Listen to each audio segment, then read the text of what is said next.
Bueno, hoy le vamos a hablar un poco sobre el sistema universal transversal de Mercator, o mejor conocido como UTM por sus siglas en inglés. Para hablar un poco de esto hay que conocer sobre la historia de cómo se creó esto. Y es que este sistema de coordenadas UTM fue desarrollado por el Cuerpo de Ingenieros del Ejército de los Estados Unidos en la década de 1940. Este sistema fue basado en un modelo elipsoidal de la Tierra, eh, donde es una variante, donde la proyección transversal de Mercator es una variante de las proyecciones de Mercator, que fue desarrollada por el geógrafo Gerardus Mercator en 1569. Esta proyección es conforme, es decir, conserva los ángulos y casi no distorsiona las formas, pero inevitablemente sí distorsiona las distancias y las áreas. ¿Qué son las coordenadas de UTM? Eh, se utiliza para referenciar cualquier punto terrestre de la superficie terrestre, utilizando para ello un tipo particular de proyección cilíndrica para representar cualquier objeto sobre el plano de la Tierra, donde los meridianos se proyectan sobre el plano con una separación proporcional a la del modelo. Así hay equidistancias entre ellos. Sin embargo, los paralelos se van separando a medida que nos vamos alejando del ecuador, por lo que al llegar a los polos las deformaciones son muy grandes y muy evidentes. Las características. Tenemos que son proyecciones cilíndricas, son proyecciones traversas y proyecciones conformes. ¿Por qué es una proyección cilíndrica? Oh, porque se obtiene proyectando el globo terráqueo sobre una superficie cilíndrica, como se ve en la imagen. ¿Por qué es una proyección traversa? Porque el cilindro es tangente a la superficie terrestre según un meridiano. En este caso es el eje ecuatorial. ¿Por qué es una proyección conforme? Porque mantiene el valor de los ángulos y si mide un ángulo sobre la superficie, coincide con la medida sobre el elipsoide terrestre. Ventajas.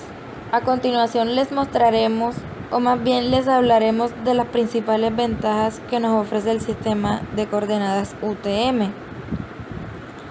Resulta sencillo señalar puntos y trazar rumbos entre ellos. Las distancias son tremendamente sencillas de medir.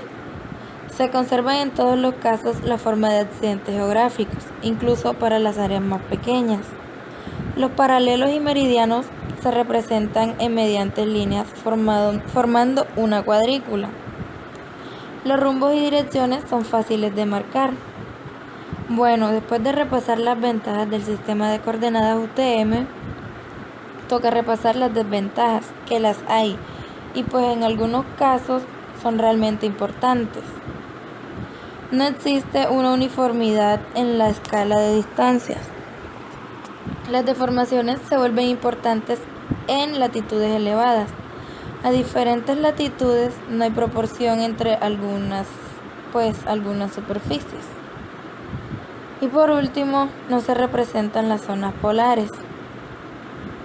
Ligado a las coordenadas UTM, nos encontramos con el uso, o con lo que es lo mismo, la forma de resolver el problema de formación de proyección. Para ello se ha dividido la superficie terrestre en 60 usos o zonas, cada una de 6 grados de longitud, teniendo como resultado 60 proyecciones exactamente iguales con su respectivo meridiano central. Cada uso está numerado del 1 al 60, comenzando desde el antemeridiano de Greenwich hasta el este. Para hablar de coordenadas UTM, se hace necesario hablar de las zonas, las cuales establecen una división en los usos de cada zona o banda. Cada zona posee 8 grados de latitud y 6 grados de longitud, y se designan con el número de uso y una letra mayúscula. Las zonas entre la C y la L corresponden al hemisferio sur, y las zonas entre la M y la X corresponden al hemisferio norte. De la zona N hacia abajo se dice que es el hemisferio sur, y de la zona N en adelante se dice que es el hemisferio norte. En esta no se tienen en cuenta las letras ni la I ni la O, ni la N ni la Z, ni la A ni la B. El hemisferio sur comienza en los 80 grados hasta los 84 grados hemisferio norte. Cada zona mide 8 grados, menos la zona X, que es la última y que mide 12 grados. Tenemos que un ejemplo de la división simple entre las zonas del hemisferio sur, podemos decir que Perú corresponde al 18L en coordenadas UTM.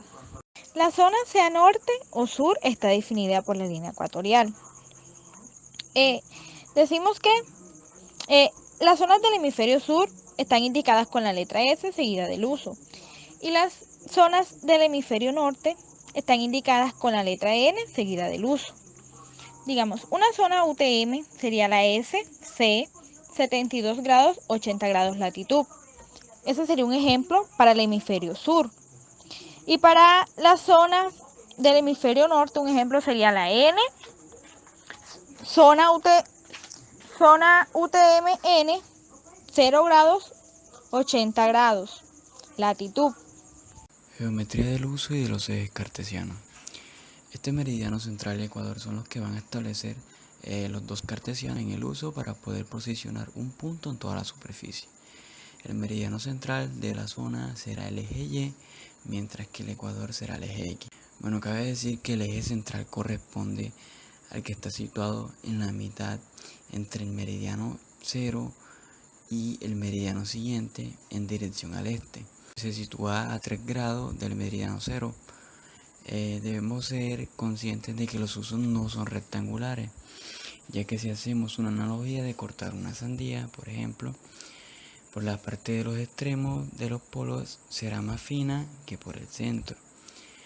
¿Y esto para qué lo decimos? Pues para explicar que a medida que nos acercamos a los polos, los usos se van volviendo más estrechos. Esta proyección tiene dos particularidades principales. La primera es que tienen dos orígenes de coordenadas, uno para el hemisferio norte y uno para el hemisferio sur, como podemos ver en la imagen. La segunda particularidad es que el origen de la coordenada del hemisferio norte, la letra Y, tiene un valor de 0, pero la letra X no es 0, pues lo esperado es que el origen sería 0, 0, como ya estamos acostumbrados, pero no, esta tiene un valor de 500.000 metros. Y también se pueden expresar en otras unidades. Hay que tener bien claro que la línea del centro siempre tendrá valores de 500.000 metros en X. Ahora, los puntos situados a cada uno de los extremos de los usos van cambiando a lo largo que se sube en un mismo meridiano. La coordenada X no se mantiene, puesto que se van estrechando las distancias entre los meridianos, como lo explicamos anteriormente con la analogía de la sandía. Cada vez que subimos se van acercando más a los 500.000. Por lo tanto, esta cifra de la coordenada de punto 0 se está contando, sino más bien al revés. Hay que descontarle a 500.000, que es el centro, para saber a qué distancia estamos del centro hacia la izquierda. Y cuando nos situamos a la derecha, pues también hacemos lo mismo, pero restándole al valor de la derecha, que siempre va a ser mayor, el valor del centro, o sea, los 500.000.